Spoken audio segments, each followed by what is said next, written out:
My name is Jennifer Fidler with Opt Real Estate, and I'm licensed in Oregon. I am originally from Juneau, Alaska, and I moved down to Oregon to go to Oregon State and just stayed here because the PNW is beautiful and loved it. I started in real estate in 2005. It was a pretty good time, and then we all know what happened. The recession happened, and the real estate market was really hard. I was working with some builders at that time that were no longer building. I did a lot of short sales, and even though it was challenging, it was a really good learning experience. And I think all of those things excited me, even though it was hard times, to know that I could get through that. I think that's really what I like about real estate most, is you're constantly learning, you're adapting. My clients can experience hopefully a really stress-free transaction. I aim to really set them up for every potential outcome right when they sit down to list a house, for example. When I sit down to do a buyer consultation, I want them to know exactly what they're getting into, what the possible outcomes are, so that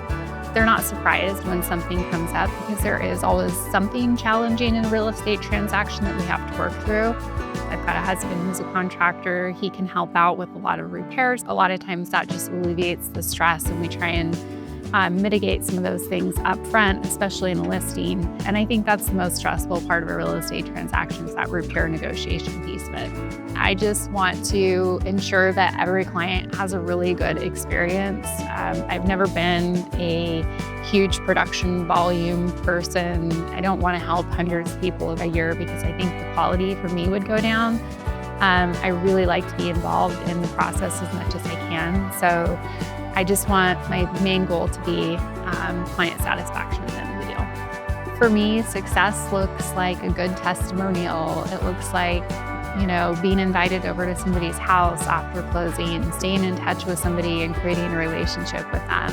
I have tons of clients that I go to coffee with, that we go to dinner, we'll go to lunches. I mean, they've really become friends, and some of them really good friends over the years. So I think that for me is success.